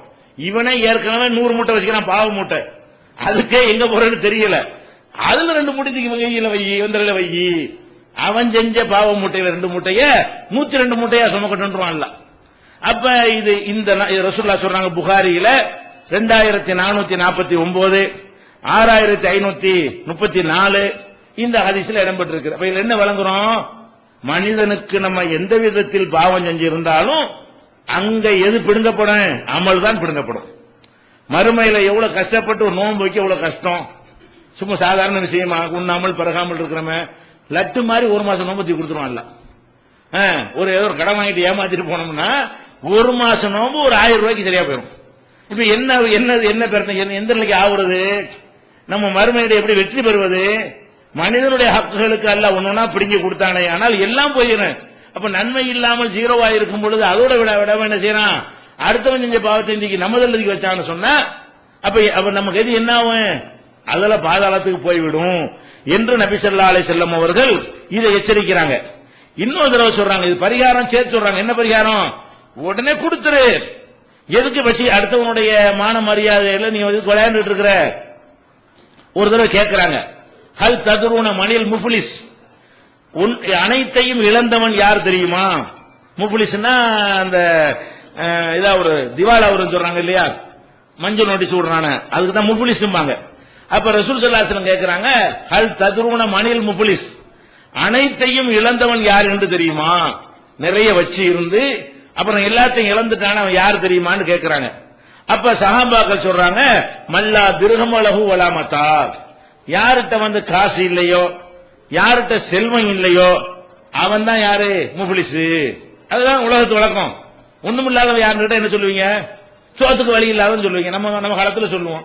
அதை வந்து ரசூல் ஸல்லல்லாஹு அலைஹி வஸல்லம் எப்படி சொல்றாங்க, யார்கிட்ட காசு பணம் இல்லையோ அவன் தான் முஃப்லிஸ்ங்கறாங்க. அப்ப ரசூல் ஸல்லல்லாஹு அலைஹி வஸல்லம் சொல்றாங்க, இன்னல் முஃப்லிஸ மின் உம்மத்தி, என்னுடைய உம்மத்துல முஃப்லிஸ் என்பவன் இவன் இல்ல, வேற ஒருத்தன். நீங்க முஃப்லிஸ் ஒண்ணுமில்லாதவன் இவனை நினைச்சிட்டு இருக்கிறீங்க. அது யாருன்னு கேட்டா, யஅதி யௌமல் கியாமத்தி பிஸியாமின், கியாம நாளையில நிறைய நோன்பு நோற்றவனாக வருவான். ஓ சலாத்தின், நிறைய தொழுகையை சுமந்து கொண்டு வருவான். ஓ ஜகாத்தின், நிறைய ஜகாத்து கொடுத்து அந்த நன்மைகளை வர மூட்டை மூட்டையா சுமந்து கொண்டு வருவான். அதே நேரத்தில் இருளஹாதா, இவனுடைய மானத்தோடு விளையாடி இருப்பான். ஒருத்தனை சொல்லி காட்டி அவனுடைய மானத்தோடு விளையாடி இருப்பான். கதபஹாதா, இவன் மேல அவதூறு சொல்லி இருப்பான். அவன் மானத்தை விளையாடி இருப்பான், இவன் மேல அவதூறு சொல்லி இருப்பான். அக்கல மாலஹாதா, அவனுடைய சொத்தை சாப்பிட்டு இருப்பான். இப்படி ஒரு மக்களுக்கு எல்லாத்தையும் செய்து விட்டு, ஆனா தொழுகை நோம்புல பறக்கத்தா இருக்கும். நிறைய தொழுகை, நிறைய நோன்பு, நிறைய ஜக்காத்து, நிறைய நன்மைகள் நிறைய எடுத்துட்டு வர்றான். ஆனா என்ன செஞ்சிருப்பான்? அவனை திட்டிருப்பான், இவனை ஏசிருப்பான், அவதூறு சொல்லியிருப்பான். இது மனுஷனுக்கு செய்யற குறை ஒரு குறை வைக்காம செஞ்சிருப்பான். இந்த மாதிரி வந்த உடனே ஆளை உட்கார வச்சு என்ன செய்வான்? அல்லாஹ் என்ன செய்வான்னா, இவனுடைய நன்மைகளிலிருந்து அவனுக்கு கணக்கு தீர்க்கப்படும். இவன் செஞ்ச தொழுகை நோன்பு நிறைய சுமந்து கொண்டு வர்றான் இல்லையா, அதை கொண்டு கணக்கு தீர்க்கப்படும். ஹசனாத்திஹி, அவனுக்கு அதுல இருந்து தீர்க்கப்படும், அவனுக்கு தீர்க்கப்படும், ஒவ்வொருத்தருக்காக தீர்க்கப்படும். கடைசியில் என்னவாயிரம் ஹசனாத்துஹு, எல்லா நன்மையும் முடிந்து விட்டது என்று சொன்னால் தேவையாயிடுச்சுன்னா பரவாயில்ல, அதுக்கு மிஞ்சி இருக்குன்னு வைங்க, அமலுக்கு மேல அநியாயம் ஜாஸ்தியா இருக்கு. இவன் செஞ்சிருக்கிற அமல்களை விட இவன் செஞ்சிருக்கிற மனிதர்களுக்கு செஞ்ச அநியாயம் ஜாஸ்தியா இருக்குமே, ஆனால் அவனுடைய தவறத்துக்கு இவன் மேல வைத்து பிறகு நரகத்தில் தள்ளிவிடுவான். இது முஸ்லிம் நூல்ல 6744வது ஹதீஸ்ல இடம்பெற்றிருக்கிறது. அப்ப இந்த மாதிரியான ஒரு பாரதூரமான விளைவுகள் வரக்கூடாது என்று சொன்னால், இந்த மாதிரி ஒரு விஷயம் நம்முடைய மனசை உறுத்தும் என்று சொன்னால் நம்ம என்ன செய்யணும்? மனுஷனுக்கு எந்த அநியாயம் செய்யாது. அதான் உங்களை உறுத்துது. எதுக்கு ஒரு மனிதன் இன்னொரு மனிதனுக்கு அநியாயம் செய்யணும்? நம்மளுக்கு மேல ஒரு பெரிய கோர்ட் இருக்கா இல்லையா? மனுஷன் கோர்ட்டுக்கு பயந்துகிட்டு எவ்வளவு பேர் நடக்கிறீங்க? நாட்டில் ஏதாவது சட்டம் போட்டான்னு சொன்னா அரண்டுகிட்டு 3 நாள் ஜெயில போடுறதுக்கு பயந்துகிட்டு நம்ம என்ன செய்யறோம்? அந்த சட்டத்தை ஒபே பண்ணி அதை கட்டுப்பட்டு நம்ம நடந்து கொண்டிருக்கிறோம். அவன் பெரிய ஒரு ஜட்ஜி ஒருத்தர் இருக்கிறான், அவன் பார்த்துக்கிட்டு இருக்கிறான், அவன் நுணுக்கமாக அனைத்தையும் கவனிக்கிறவனாக இருக்கிறான். அங்க எல்லாருக்கும் முழுமையான நீதி கிடைக்கக்கூடிய ஒரு நாளை அவன் உண்டாக்கி வைத்திருக்கிறான். அந்த ஒரு நாள்ல ஒரு அதிபதி நம்மளை பார்த்து கொண்டிருக்கிறான் என்ற அச்சம் இருக்குமையானால் நம்ம என்ன செய்ய மாட்டோம்? இந்த மாதிரியான ஒரு காரியத்தை செய்ய மாட்டோம். இன்னும் சொல்ல போனா, இந்த இன்ன ரிஜாலன் யகூலூன ஃபீ மாலில்லாஹி பிகைரி ஹக்கின், ஒரு உரிமையும் இல்லாம மக்கள் பணத்தை சாப்பிடக்கூடியவர்கள் இருக்கிறார்கள். ஃபலஹுமுன் நார் யௌமல் கியாமா, கியாம நாள்ல உங்களுக்கு நரகம் தான். ரிசல்ட் இப்படி தான் வரும். எல்லாத்தையும் கணக்கு பாத்தீங்கன்னு சொன்னா, நம்ம அமல் கூட அடுத்தவனுக்கு போய் அடுத்தவன் பாவம்லாம் நமக்கு வந்து என்னவாகும்? நரகம் தானே கிடைக்கும். இது புகாரியில 3118வது ஹதீஸில் இடம்பெற்றிருக்கிறது. அப்ப இதுல நம்ம ஒரு முடிவுக்கு வர வேண்டும். இந்த புனிதமிக்க ரமலானுடைய மாதத்தில் நம்ம ஒரு லிஸ்ட் போட்டு யாருக்கெல்லாம் நம்ம அநீதி இழைத்திருக்கிறோம், யாருக்கெல்லாம் அவதூறு சொல்லி இருக்கிறோம், யார் மீதெல்லாம் வீண்பலி சுமத்தி இருக்கிறோம், யாருடைய பொருளாதாரத்தை சாப்பிட்டு இருக்கிறோம், யார்கிட்ட கடன் வாங்கி ஏமாத்தி இருக்கிறோம், எல்லாத்தையும் ஒரு கணக்கெடுத்து ஒரு மனுஷத்தையும் ஒரு பாவம் இல்லாதவர்களாக நம்ம போனால் அங்கேயும் நிம்மதி. அதுக்கு பிறகு நீங்கள் பாருங்க, இந்த உலகத்தில் உங்களுக்கு நிம்மதியா இருக்கும். மனசு அப்படி லேசாயிரும். மனசு என்னவாயிரும்? அப்படி லேச எல்லா சுமையும் இறக்கி வைத்த மாதிரி ஒரு முழு மனநிறைவு கிடைக்கக்கூடியது ஆகிவிடும். அது போக கூடுதலாக என்ன ஏற்படும் என்று சொன்னால், நம்முடைய துஆக்கள் எல்லாம் அங்கீகரிக்கப்படுவதற்குரிய தகுதி அதிகரிச்சு விடும். எவ்வளவு விஷயங்கள் அல்லாஹ்விடத்தில் நம்ம கேட்கிறோம், பல விஷயங்கள் நிறைவேறதில்லை. ஏன்? அதுக்கு ஒரு தகுதி அல்லாஹ் வச்சிருக்கிறான். என்ன தகுதி? அடுத்தவன் சொத்தை திங்க கூடாதுங்கிற தகுதி. முக்கியமான தகுதி என்னது? பிறருடைய பொருளை, ஹராமான பொருளை நம்ம சாப்பிட்டோமையானால், பிறருடைய பொருளை நம்ம சுருட்டி கொண்டோமையானால் நம்முடைய பிரார்த்தனைகள் அங்கீகரிக்கப்படுவதற்கும் அது தடையாக நிற்கும். நபிகள் நாயகம் ஸல்லல்லாஹு அலைஹி வஸல்லம் சொல்றாங்க, ஒரு மனிதன் நீண்ட பயணத்தை மேற்கொள்கிறான், தலையெல்லாம் புழுதி படிந்து விடுகிறது. அந்த நேரத்தில் வந்து துஆக்கெல்லாம் ஏத்துக்கப்படும். பிரயாணத்தில் ஒருத்தன் செய்யற துஆவுக்கு என்ன இருக்கு? வெயிட்டு கூட. உள்ளூர்ல வந்து துஆ யாரும் செஞ்சிடலாம். ஏன்னா அவனுக்கு அது மாதிரியான அவனுக்கு எடுக்கக்கூடிய அம்சங்கள் குறைவாக இருக்கும். வெளியூருக்கு போயிட்டீங்கன்னு சொன்னா நம்மளை கெடுக்கிற அம்சம் நிறைய இருக்கும். ஏன்? நம்மளை யாருக்கும் தெரியாது, என்ன தப்பு செஞ்சாலும் யாரும் நடக்கிற மாட்டான். அந்த ஒரு தைரியத்தில் என்ன செய்வான்? எல்லா தப்பும் செய்வான். சொந்த ஊர்ல தப்பு செய்யறதுக்கு பயப்படுவான். ஏன்? பாப்பா பாத்துருவாரு, அம்மா பாத்துருவாங்க, அண்ணன் பாத்துருவான், தம்பி பாத்துருவான், அவன் பாத்துருவான், இவன் பாத்துருவான் அப்படின்னு சொல்லிட்டு யாராவது பாத்துருவானுங்கிற பயம் இருக்கும் பொழுது லோக்கல்ல அவன் ஊர்ல வந்து தவறு குறைவா செய்வான். தெரியாத ஊருக்கு போயிட்டோம்னு சொன்னா நிறைய தப்புகள் செய்வான். ஏன்? அல்லாஹ்வுடைய பயம் இருந்தா மட்டும்தான் செய்ய மாட்டான். மனுஷனுக்கு பயப்பட தேவையில்லை. அப்ப அந்த நேரத்தில் ஒருத்தன் அல்லாஹ்வை நினைச்சு தப்பு செய்யாம இருப்பானே, ஆனால் அவனுக்கு கூடுதல் தரஜா கொடுக்கணுமா இல்லையா? அதுக்காக எல்லா துஆவை ஏத்துக்கிறான். உள்ளூர்ல இருந்து நீங்கள் கேட்கிற துஆவை விட ஒரு வெளியூர்ல போய் நீங்க துஆ கேட்டீர்களே, ஆனால் மனுஷனுக்கு பயப்படாம அல்லாஹ்வாகி எனக்கு மட்டும் பயந்து இந்த மாதிரி என்னிடத்துல துஆ செய்யறான் என்று எல்லாம் ஏத்துக்கிறான். அப்ப ரசூல் ஸல்லல்லாஹு அலைஹி சொல்றாங்க, இந்த மாதிரி நீண்ட ஒரு பயணத்தை மேற்கொண்டு தலையெல்லாம் புழுதி படிந்து அவ்வளவு பெரிய பிரயாணத்தை மேற்கொண்டு விட்டு அவன் என்ன செய்யறான்? கையை உயர்த்தி யா ரப்பி யா ரப்பி என்று இறைவா இறைவா என்று அவன் தேவைகளை கேட்கிறான். ஆனால் ஓ மத்தாமுஹு ஹராம், அவன் உண்ணுகிற உணவு ஹராமாக இருக்கிறது. ஓ மஷ்ரபுஹு ஹராம், அவன் அருந்துகிற பானம் ஹராமாக இருக்கிறது. ஓ மல்பசுகு ஹராம், அவன் போட்டிருக்கிற உடை ஆடை ஹராமாக இருக்கிறது. அண்ணா யுஸ்தஜாபுலஹு, பிறகு எப்படி இவனுடைய துவா ஏத்துக்கிறப்படும்? நீ அடுத்தவன் சொத்தை தின்றுகிட்டு இருக்கிற நேரத்தில் உன் சொத்தை நீ சாப்பிடல, உன்னுடைய பொருளை நீ சாப்பிடாம பிறருடைய பொருளை ஹராமான வழியில நீ சாப்பிட்டுக் கொண்டிருப்பாய், ஆனால் உனக்கு எப்படி ஏற்றுக்கொள்ளப்படும் என்று நபி ஸல்லல்லாஹு அலைஹி வஸல்லம் கேட்கிறாங்க. அதனால இந்த பாவத்திற்கு ஒரே பரிகாரம் என்னவென்று சொன்னால், மனிதர்களுக்கு செய்ய வேண்டிய அந்த பிராயச்சித்தத்தை உலகத்தில் செய்துவிட வேண்டும். உலகத்தில் செய்து விடுவதன் மூலமாக இந்த வகையான மனக்குழப்பங்கள் நம்ம விட்டு என்ன செய்யறேன் எடுபட்டு போய்விடும். இது ஒரு நிறைய பேருக்கு இருக்கக்கூடிய ஒரு குழப்பம். அடுத்ததாக அல்லாஹ்வுக்கு செய்யற பாவம் ஒன்று இருக்கணும் மனிதர்கள்ட்ட. நம்ம நிறைய இளமையான காலங்களில் நிறைய தப்புகள், எல்லா இளைஞர்களும் தப்பு செஞ்சிருப்பாங்க. இன்னைக்கு பெரிய வேற மாதிரி நம்மளை மாற்றி கொண்டு இருக்கக்கூடியவர்களா இருந்தாலும் அவங்களுடைய இளமையை நம்ம பார்த்தோம்னு சொன்னா அது சொல்லிக் கொள்ளத்தக்கதாக இருக்காது. 99 தேராது. இளைஞர்களை எடுத்துக்கொண்டீர்களே ஆனால் அந்த இளமைக்கே உள்ள எல்லா விதமான சைத்தான் விளையாட்டுகளும் அனைவற்றையும் என்ன செய்யும் இருக்கும். அப்ப அந்த மாதிரியான பாவங்களை செய்துவிட்டு அல்லாஹ்வுக்கு பாவம், அடுத்தவன் சொத்தை எடுத்துக்கொள்வது, அவதூறு சொல்வது, அது மனிதனுக்கு சம்பந்தப்பட்ட விஷயம். அது இல்லாம விபச்சாரம் செய்வது, தண்ணி அடிக்கிறது, அது மாதிரியான சில தவறுகளை எடுத்துக்கொண்டீர்களே ஆனால் எல்லா அதிகமான இளைஞர்கள்ட்ட அது இருக்கும். அந்த மாதிரி பாவம் செய்யக்கூடியவர்கள் இளைஞராக இல்லாவிட்டால் கூட எத்தனை கடமைகளில் பொடுபோக்கா இருப்பார்கள், இபாதத்துகளை செய்ய மாட்டார்கள், பேணுதலா இருக்க மாட்டார்கள். அது மாதிரியான பாவங்களை மனுஷன் செய்யறான், செய்து கொண்டு இருக்கிறான். அப்ப எப்ப பார்த்தாலும் பாவம் செய்யறவன் இருக்கிறான். எப்ப பார்த்தாலும் தண்ணி அடிப்பான். என்னடான்னு கேட்டா விடலாம் தான் நினைக்கிறேன், காலையில சாயந்தரம் அங்க போய் நிற்பான். அப்ப இதுல விடவே முடியாத அளவுக்கு அதுல மூழ்கி போய் பாவத்திலேயே மூழ்கும்போது என்னவாகுதுன்னா ஒரு நேரத்தில் உறுத்தல் வரும். அல்லது திருந்தி இனி நல்லவன் ஆகும்போது நினைக்கும் பொழுது நம்ம கடந்த காலத்தில் செஞ்ச பாவம்லாம் செஞ்சிட்டோமே, அதையெல்லாம் சமுதாயத்தில் வச்சு லட்சக்கணக்கான கோடிக்கணக்கான மக்கள் மத்தியில் வச்சு அல்ல அம்பலப்படுத்தி நம்மளை கேவலப்படுத்தினா என்ன ஆகுறது, நம்மளை பிடிச்சி நரகத்தில் கொண்டு தள்ளனா என்ன ஆகுறது என்ற மாதிரியான பயம் எல்லாம் ஓரளவு இரையச்சமுடைய மக்களுக்கு வரும். இது அவங்களுடைய மனசை பாதிக்கும், அவங்க நிம்மதியா இருக்க முடியாது. நம்ம அதை செஞ்ச மனக்கண்ணில் ஓட விட்டா என்ன செய்யும், நீங்க கண்ணை மூடி சிந்திச்சு பார்த்தீர்களே ஆனால் உங்களுக்கு அது மாதிரி நிறைய வரும். நம்ம என்னென்னலாம் செஞ்சிருக்கிறோம், என்னென்ன பாவங்கள்லாம் செய்திருக்கிறோம் என்பதெல்லாம் என்ன செய்யும் மனசுல வரும். அதுக்குள்ள பட்டியல் போட்டு போக தேவையில்லை. ஆனால் நம்ம எல்லாரும் பாவம் செஞ்சிருக்கிறோம். அல்லாஹ்வுக்கு செய்த பாவங்கள்னாலையும் நமக்கு மன உறுத்தல் வறுமையானால் அதுக்கு மார்க்கத்தில் உறுத்தல் வரணும், கண்டிப்பா வரணும். ஆனா மன அழுத்தமாக ஆகாமல் இருப்பதற்கு என்ன பரிகாரம் என்று சொன்னால் அதுக்கு மார்க்கத்தில் பரிகாரம் இருக்கிறது. என்ன பரிகாரம்? ஃபர்ஸ்ட் நம்ம விளங்கிக் கொள்ளணும், மனிதனால பாவம் செய்யறவன படைக்கப்பட்டிருக்கிறான். பாவம் செய்யாதவனாக மனிதன் படைக்கப்படவே இல்லை. ஒரே ஒரு ஆளை கொண்டாந்து காட்டி இவர் ஒரு பாவமும் செய்யல சொல்ல முடியுமா? ஒரு ஆளை சொல்லவே முடியாது. பாவத்தில் அளவு வித்தியாசம் இருக்கலாம். அவர் 100, இவர் 50, இவர் 25 என்று இருக்கலாமே தவிர ஒரு மனிதரை கொண்டு வந்து நிப்பாட்டி இவர் எந்த பாவமும் செய்யல, எந்த தப்பும் செய்யல, 100க்கு 100 என்று யாரையும் சொல்ல முடியாது. எந்த மனிதனா இருந்தாலும் குறைஞ்சபட்சம் ஒரு கோள் கூட சொல்லிருக்க மாட்டானா, ஒரு புறம் கூட பேசியிருக்க மாட்டானா, இது மாதிரி எல்லாம் இல்லாம என்ன செய்யாது, அடுத்தவனை புண்படுற மாதிரி நடந்திருக்க மாட்டானா. இப்படியாக பல விஷயங்கள் என்ன செய்வான், மனிதன் பாவம் செய்யக்கூடியவனாகத்தான் படைக்கப்பட்டு இருக்கிறான்.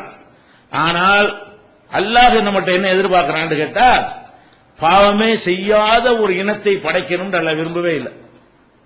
என்னை வணங்கி கொண்டே இருக்கணும், எப்ப பார்த்தாலும் இபாதத்தில் மூழ்கி கொண்டே இருக்கணும், அப்படி ஒரு படைப்பை படைக்கணும்னு நினைச்சிருந்தான்னா அதுதான் மலக்கு ஏற்கனவே இருந்தாங்களே, மூளையும் படைக்கணுங்கிறேன். நம்மளை படைக்கிறதுக்கு முன்னாடி மலக்குகள் என்ன பண்ணிட்டு இருந்தாங்க, அல்லாஹ் வணங்கிட்டே இருந்தாங்க. எப்ப ருக்குன்னா ருக்கு தான், சஜிதான்னா சஜிதா தான், எந்திரிங்கிற வரைக்கும் சஜிதா. அப்ப அல்லாஹ் சொன்ன விஷயத்தை அப்படி செய்வாங்க. ஏன் எதுக்குன்னு கேட்க மாட்டாங்க. 100க்கு 100 கட்டுப்படுறதுங்கிறம அதை செய்யக்கூடிய ஒரு படைப்பு ஏற்கனவே இருந்ததா இல்லையா? இருந்தது. அவர்களை மிஞ்சி இபாதத்து செய்யறதுக்காக நம்மளை படைச்சான். மலக்குகளை மிஞ்சி இபாதத்து செய்ய முடியுமா? முடியாது. அப்ப மலக்குகள் எல்லா விதமான இபாதத்துகளையும் 100க்கு 100 செய்து கொண்டு இருக்கும் பொழுது ஒரு கட்டளையை கூட என்ன செய்ய மாட்டாங்க, அவங்க அல்லாஹ்வுடைய கட்டளையை மீற மாட்டார்கள் என்று இருக்கும் பொழுது நம்மளை அல்லாஹ் படைக்கிறான். படைக்கும் போது அவங்களுக்கு அதான் கொஸ்டின் ஆகுது, எதுக்கு படைக்கிறோம், நாங்க உன்னை வணங்கிட்டே இருக்கிறோம், எப்ப பார்த்தாலும் துதிச்சுக்கிட்டே இருக்கிறோம், இப்படி ஒரு படைப்பு படைச்சீங்கன்னா இவங்க உன்னோட பண்ணுவாங்களே என்று மலக்கள் என்ன பண்றாங்க, அவங்களே அல்லாஹ்விடத்துல ஒரு கேள்வி கேட்கக்கூடிய அளவுக்கு மனித படைப்புடைய விஷயம் ஆரம்பிக்குது. ஆனால் அந்த செய்யலாம், அல்லாஹ் நம்மளை படைக்கிறான். படைச்சு ஆரம்பமே என்ன, நம்ம வெளியேற்றின இதனால நம்ம வாப்பாவை ஆதம் அலைஹிஸ்ஸலாத்தை வெளியேற்றின எதுக்காக வேண்டி தப்பு செஞ்சது தானே. ஒரு கட்டளை அவருக்கு செயல்படுத்த முடியும், ஒரே ஒரு கட்டளை, எல்லாத்தையும் தின்னு, இந்த மரத்தை மட்டும் நெருங்காது. ஒரு குறிப்பிட்ட மரத்தை காட்டி லா தக்ரபா ஹாதிஹி ஷஜரா, இதுதானே அல்லாஹ் சொன்னா. வேற ஒரு ஆர்டரும் கிடையாது. தொழுகை, நோன்பு, ஜக்காத், ஹஜ் ஒரு உத்தரவும் போடப்படல. என்ன உத்தரவு? திங்கிறதுக்கு தான் உத்தரவு. உத்தரவே என்ன? இங்க உட்கார்ந்து என்னத்தை வேண்டாம் சாப்பிடு, இந்த ஒண்ணு சாப்பிடாது. இதை கேட்டார் அவரு. அப்ப இப்படித்தான் நம்ம இருக்கிறோம். இதுதான் கடத்தப்படுகிறது. என்ன செய்யறது? அவரிடமிருந்து நம்ம எல்லாருக்கும் கடத்தப்படுற விஷயம் என்னது? இதுதான். அதனால ஆதமுடைய மக்கள் எல்லாம் தவறு செய்யக்கூடியவர்கள் என்று நபிகள் நாயகம் ஸல்லல்லாஹு அலைஹி வஸல்லம் சொன்னார்கள். அப்ப நம்ம பாவம் செய்யக்கூடியவர்களாகத்தான் படைக்கப்பட்டு இருக்கிறோம் என்பதை நீங்க என்ன செய்யணும்? முதல்ல ஆழமா பதிந்து கொள்ள வேண்டும். கண்டிப்பா மனிதன் பாவம் செய்யறவன் தான். இன்னும் சொல்ல போனா ரசூல் ஸல்லல்லாஹு அலைஹி வஸல்லம் சொல்றாங்க, அல்லாஹ் சொல்வதாக, நீங்க பாவமே செய்யலன்னு வைங்க, ஒருத்தனும் ஒரு பாவமும் செய்யல, அப்ப அல்லாஹ் என்ன செய்வானா? எல்லாத்தையும் அழிச்சு போடுவானா. ஏன்னா பாவம் செஞ்சுட்டு மன்னிப்பு கேட்கறதுக்கு தானே நான் படைச்சிருக்கிறேன், பாவமே செய்யாதால படைக்கிறதுக்கான உங்களை எல்லாம் படைச்சிருக்கிறேன்.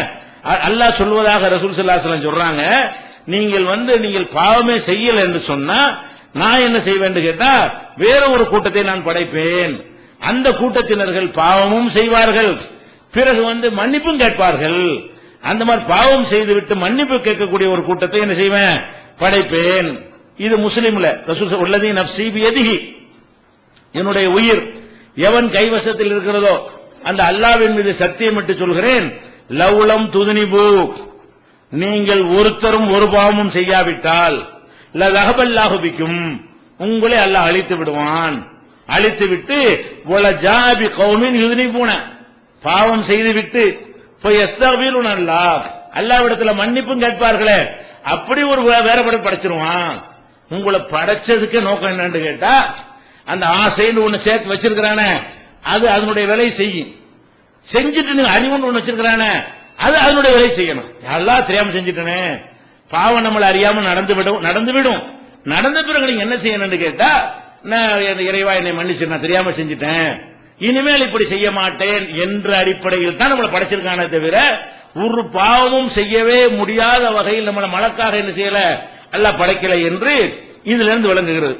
அதே மாதிரி நபி ஸல்லல்லாஹு அலைஹி வஸல்லம் சொல்றாங்க, இன்ன அப்தன் அஸாப தன்பன், ஒரு அடியான் ஒரு பாவத்தை செய்துவிட்டு ஃபகால ரப்பி அஸ்னப்து ஃபக்ஃபிர்லி, இறைவா பாவம் செய்த மன்னிச்சிருந்தான். ஒரு அடியான் பாவத்தை செஞ்சுட்டு மன்னிச்சிருந்தோன்னே ஃபகால ரப்புஹு, அப்ப அல்லாஹ் சொல்றான், ஹலிமா அப்தி அன்னலஹு ரப்பன், என்னுடைய அடியான் இது விளங்கி வைத்திருக்கிறான், சரியா தான் புரிஞ்சு வச்சிருக்கிறானா, அவனுக்கு ஒரு இறைவன் இருக்கிறான், அந்த இறைவன் பாவத்தை மன்னிப்பான், மன்னிப்பு கேட்காவிட்டால் தண்டிப்பான் என்று என்னுடைய அடியான் விளங்கி வைத்திருக்கிறானா, அப்ப நான் மன்னிச்சிடுறேன். இந்த மன்னிப்புன்றவன என்ன வருதுன்னு கேட்டா, அது ஈமானுக்கு ஒரு அடையாளமாகுது. பாவம் செஞ்சதை விட எதுக்கு அடையாளமாகுது? பாவம் நீ விட்டு போயிட வேண்டியதானே. யாரெல்லாம் செஞ்சிட்டேன்னு சொன்னா என்ன அர்த்தம்? எனக்கு மேல ஒருத்தன் இருக்கிறான் அர்த்தம், அவன் பார்த்துக்கிட்டு இருக்கிறான் அர்த்தம், மன்னிக்கலன்னா பிடிச்சி உதப்பான் அர்த்தம், அதை தாங்க மாட்டோங்கிற அர்த்தம். இவ்வளவு அதுல அடங்கியிருக்கா இல்லையா? நம்ம பாவம் செஞ்சதை பார்க்கிறோம், ரப்பு என்னத்தை பார்க்கறான்? மன்னிப்பு கேட்கறது பார்க்கிறோம். பாவம் செய்வதை நம்ம பார்க்கிறோம் என்றால் அல்லாஹ் என்னத்தை பார்க்கறான்? என்னுடைய அடியான் இது கூட கரெக்டா வழங்கி வச்சிருக்கிறானே, தனக்கு ஒரு இறைவன் இருப்பதாகவும், அவன் அனைத்தையும் கண்காணிப்பதாகவும், அவன் மன்னிக்கிற அளவுக்கு கருணை உள்ளவன் என்றும், மன்னிப்பு கேட்காட்டி தண்டிக்கிற அளவுக்கு கோபமானவன் என்று வழங்கி வைத்திருக்கிறானே, அதனால நான் மன்னித்து விட்டேன் என்று அல்லாஹ் சொல்லிடுவானா. அதுக்கப்புறம் சும்மா மக்கள் மாஷா அல்லாஹ், கொஞ்ச நாளைக்கு இப்படி வண்டி ஓடும், மனுஷன் தானே மறுபடியும் தப்பு செய்வான். சும்மா சாபத் அன்பன், ஒரு பாவம் மன்னிப்புலாம் கேட்டுவிட்டு அப்புறம் மலக்காகிடுவானா? மலக்காக மாட்டான். அப்போ அப்படித்தான் இருப்பான். கொஞ்ச நாள், ஒரு வாரம், 10 நாள், ஒரு மாசம் ஓடுமா, மறுபடியும் என்ன செய்வான்? சரி அல்லாஹ் நான் தெரியாம செஞ்சுட்டேனே, நீ மன்னிச்சிருவேன் என்று என்ன செய்வான்? அவன் கேட்பான். அப்போ அல்லாஹ் இதே மாதிரி சொல்லுவான், ஓ ஒரு இறைவன் இருக்கிறான் விளங்கி வச்சிருக்கிறானா, மன்னிப்பான்னு விளங்கி வச்சிருக்கிறானா, மன்னிக்கலான தண்டிப்பான்னு விளங்கி வச்சிருக்கிறானா அப்படின்னு சொல்லிட்டு போட மன்னிச்சிட்டேன் அப்படின்றவானா ரெண்டாவது தடவைங்க. அதுக்கப்புறம் வண்டி கொஞ்ச நாள் போட சும்மா மக்கத மாஷா அல்லாஹ், அல்லாஹ் நாடுகிற காலம் வரைக்கும் இப்படி என்ன செய்யும்? வண்டி ஓடும், மறுபடியும் தப்பு செய்வான். இப்படியே நடக்கும் ரசூல் ஸல்லல்லாஹு அலைஹி வஸல்லம் சொல்லி காட்டாங்க. இது புகாரியில 7507வது ஹதீஸில் இருக்கிறது. அப்ப நம்ம பாவம் செய்கிறோம் என்று சொன்னால் அதுக்கு பரிகாரம், பாவம் செய்யாதால யாரும் கிடையாது. வேணும்னு பிளான் பண்ணி செய்யாதீங்க. ஆனால் நம்மளை மீறி செய்வோம். பிளான் பண்ணி செய்யணும்னு திட்டம் போட்டு செய்ய தேவையில்லை. ஆனால் நம்ம எவ்வளவு கண்ட்ரோலா இருக்க நினைத்தாலும் ஒரு நேரம் இல்லாவிட்டால் ஒரு நேரம் நம்ம என்ன செய்வோம், சில தவறுகளை சில பாவங்களை செய்யத்தான் செய்வோம்.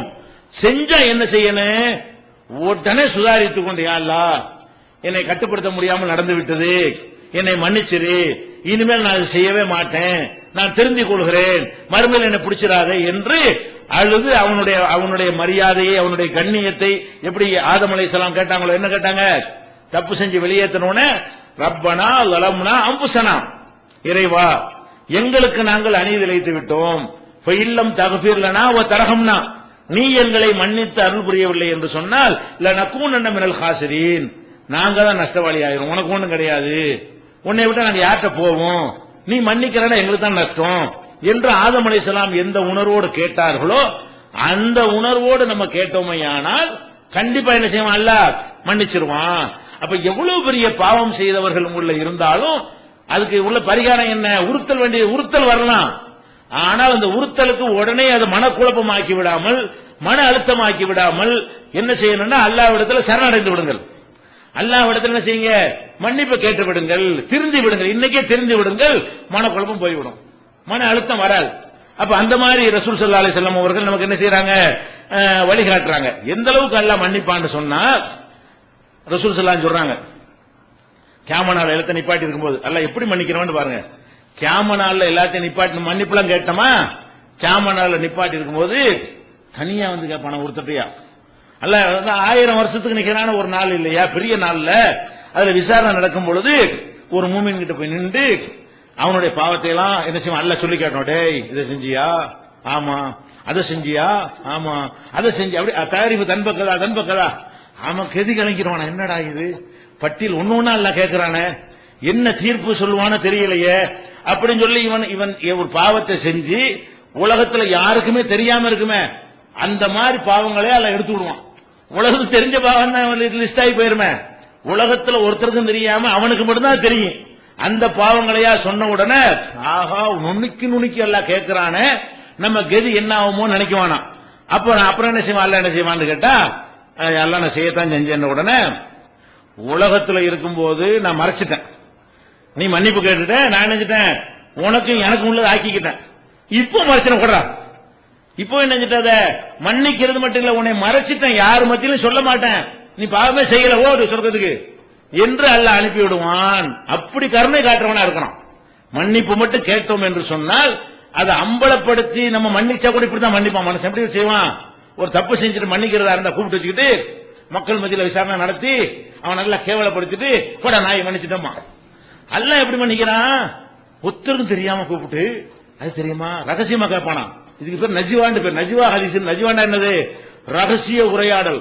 ரப்புக்கும் மனுஷனுக்கும் மத்தியில ஒரே ஒரு ரகசிய உரையாடல் தான் இருக்கிறது. இந்த ரகசிய உரையாடலா யாருக்கும் கேட்காம அல்லாஹ் என்ன செய்யணும், ஒருத்தன்டையா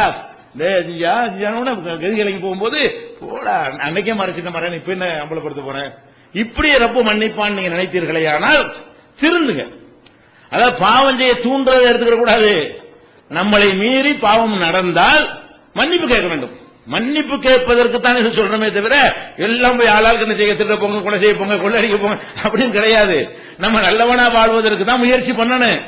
ஆனால் அப்படி முயற்சி பண்ணாலும் 100% யாரும் ஜெயிக்க மாட்டோம். 1-2ல ஃபெயிலியர் ஆயிரும், ஒரு 5ல ஃபெயிலியர் ஆயிரும். ஆனா ஆயிட்டோன்னு அதுல நீடிக்கலாமா, அதையே மறுபடி தொடரலாமா?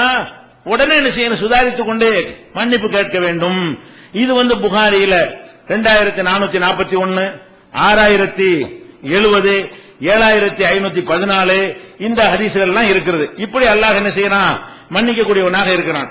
அதே மாதிரி ரசூல் ஸல்லல்லாஹு அலைஹி வஸல்லம் அவங்க சொல்றாங்க, இன்னல்லாஹ, நமக்கு அல்லாஹ் எப்படிப்பட்டவன் என்று சொன்னால், ஓ சாரிவு இலா மகபிரத்தி மிர் ரப்பிக்கும், நீங்கள் உங்கள் இறைவனுடைய மன்னிப்பை நோக்கி விரைந்து வாருங்கள். அல்லாஹ் நம்மள்ட்ட எதிர்பார்க்கிறது என்னன்னு கேட்டா, பாவம் செய்யாமல் இருக்கிற எதிர்பார்க்கல. நம்ம தானே இப்படி படைச்சிருக்கிறோம், பாவம் செய்யக்கூடியதான மனுஷன் நம்ம தானே படைச்சிருக்கிறோம், செய்யத்தான் செய்வான். அல்லாஹ் என்ன எதிர்பார்க்கிறான்னு கேட்டா, மன்னிப்பை நோக்கி விரைந்து வாருங்கள், அவசரப்படுங்க. சாரி உடனே என்ன அர்த்தம், நம்ம பாட்டுக்கு 25 வருஷம் பாவம் செஞ்சுட்டு மன்னிப்பு கேட்க கூடாது. செஞ்ச உடனே யாரெல்லாம் இதுமே செய்ய மாட்டேன்னு செய்யணும், உடனடியாக மன்னிப்பு கேட்டு விடுங்கள் என்று 3:133 சொல்லி காட்டுகிறான். வல்லதீன இதா ஃபாலு ஃபாஹிஷத்தன், ஒரு தவறை ஒருவர் செய்து விடுவார்களேயானால், அவு லலமு அன்புசகும், தங்களுக்கு தாங்களே அநீதிழைத்து விடுவார்களேயானால், ஸக்கருல்லாஹ, உடனே அல்லாஹ்வை நினைவு கூர்ந்து ஃபஸ்தக்ஃபரு லிதுனூபிஹிம், தங்களுடைய பாவத்திற்கு அல்லாஹ்விடத்தில் மன்னிப்பு கேட்பார்களேயானால், வமை யக்ஃபிரு ஸுனூப இல்லல்லாஹ், அல்லாஹ்வை தவிர யார் மன்னிக்க, நான் தான் மன்னிக்கணும், வா மன்னிச்சிடுறேங்கறான் அல்லாஹ். நீ லேட் பண்ணக்கூடாது. பாவங்கள் செஞ்சிட்டோம்னு சொன்னா உடனே என்ன செய்யணும், இது வரைக்கும் பழைய பாவம் லிஸ்ட் இருந்தா போட்டு இன்னைக்கு மன்னிப்பு கேட்டுருங்க.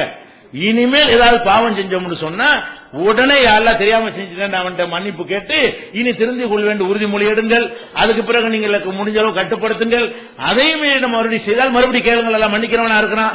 ஆனா மீறி செய்யக்கூடியதா இருக்கணுமே தவிர தேடி செல்லக்கூடிய நிலைக்கு என்ன செய்யக்கூடாது, ஆளாகிடக்கூடாது. இது 335வது வசனத்துல அல்லாஹ் இதை சொல்லி காட்டுகிறான்.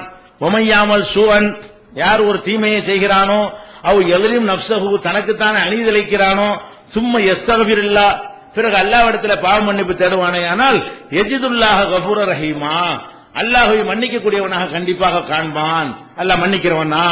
அபலா யதூபுன இலல்லாஹ், அல்லாஹ்விடத்துல தௌபா செய்ய மாட்டீர்களா, ஓ யஸ்தக்ஃபிருனஹு, பாவ மன்னிப்பு தேட மாட்டீர்களா என்று 5:74 அல்லாஹ் என்ன செய்யறான், கூப்பிடுறான். நம்மள எல்லாம் கூப்பிடுறான். யா இபாதி அல்லதீன அஸ்ரஃபு அலா அன்ஃபுஸிஹிம், தங்களுக்கு தாங்களே அநீதிழைத்து விட்ட எனது அடியார்களே, லா தக்னுது மின் ரஹ்மத்தில்லாஹ், என்னுடைய அருளை நம்பிக்கை இழந்துராதீங்க. இன்னல்லாஹ யக்ஃபிரு ஸுனூப ஜமீஆ, எல்லா பாவத்தையும் மன்னிக்கிறேன். இன்னும் சொல்ல போனா ரசூல் ஸல்லல்லாஹு அலைஹி வஸல்லம் ஒரு அழகான ஒரு சம்பவத்தை சொல்லி அல்லாஹ் எப்படி மன்னிக்கிறாங்கறாங்க. எப்படி, ஒரு அடியான் பாலைவனத்தில் போய்கிட்டு இருக்கும்போது ஒட்டகத்துல உணவு தண்ணீர் எல்லாம் வச்சிருக்கிறான். திடீர்னு ஒரு மரத்துல இறங்குறான். ஒட்டக தூங்குனா ஒட்டகத்தை காணாம். இப்ப என்னவாகும் நிலைமை, செத்தம் அவ்வளவுதான். திறந்த வழியில வீடு வாசல் கிடையாது, சாப்பாடு ஒட்டகத்து மேல இருக்குது, தண்ணி அதுலதான் இருக்குது, இங்க ஓடி போச்சு, இந்த இடத்துல செத்து கருவாடா போக வேண்டியதான் மனுஷன் நினைச்சிருவான். திடீர்னு பார்த்தா ஒட்டகம் வந்து நிக்குது. இப்ப என்ன போன உசுர் திருமண மாதிரி இருக்குமா இல்லையா, இப்படி சொல்றாங்க ரசூல் ஸல்லல்லாஹு அலைஹி வஸல்லம். அல்லாஹ் ஒரு அடியான் பாவ மன்னிப்பு கேட்கும் பொழுது ஒட்டகத்தை தவறவிட்டவன் திரும்ப கிடைத்தால் எவ்வளவுக்கு சந்தோஷப்படுவானோ அதை விட சந்தோஷப்படுகிறான். நம்முடைய ரப்பு எப்படிப்பட்டவன் என்று சொன்னால், பாவம் செஞ்சதுக்காக வேண்டி கோவிக்கிறவன் இல்ல. உங்களை அறியாமல் பாவம் செய்தவர் கோவிக்க மாட்டான். திருந்தி மன்னிப்பு கேட்டீங்கன்னு சொன்னா, என் அடியான பார்ப்பா, என்னை பத்தி எவ்வளவு பயம் இருந்தா மன்னிப்பு கேட்கிறான். அவனுக்கு உருகிய உணர்ச்சி அடிப்படையில் தப்பு செஞ்சுட்டா கூட நான் பிடிப்பேங்கிற பையன் இருக்க போய் தானே மன்னிப்பு கேட்கிறான், நான் தண்டிப்பேங்கிற அச்சம் இருக்க போய் தானே என்கிட்ட வந்து சரணடைகிறான். அதனால அழுது என்கிட்ட கேட்கிறான் என்று அல்லாஹ் எடுத்துக்கொள்வான் என்று நபிகள் நாயகம் ஸல்லல்லாஹு அலைஹி வஸல்லம் சொல்லி காட்டுகிறார்கள். அதனால அல்லாஹ்வுக்கு செய்த பாவமாக இருந்தால் நீங்கள் தௌபா செய்யுங்கள். தௌபா உறுத்தல் வந்தால் தௌபா செய்து விட வேண்டும். அதுக்கு பிறகு அந்த பாவத்தை செய்ய மாட்டோம் என்று உறுதிமொழி எடுக்க வேண்டும். அந்த உறுதிமொழியில கடைபிடிப்புகிற ஒரு லட்சியத்தோடு இருக்க வேண்டும். மீறி மறுபடியும் நடக்கான்னு சொல்ல முடியுமா, நடக்காது, நடக்கும். என்ன நினைச்சக்கூடாது, பாவ மன்னிப்பு கேட்டுவிட்டால் ஜென்மத்துக்கு அதை மறுபடியும் செய்ய மாட்டோம்னு சொல்ல முடியாது. ஆனா செய்ய மாட்டோங்கிற உறுதியோடு தான் மன்னிப்பு கேட்க வேண்டும்.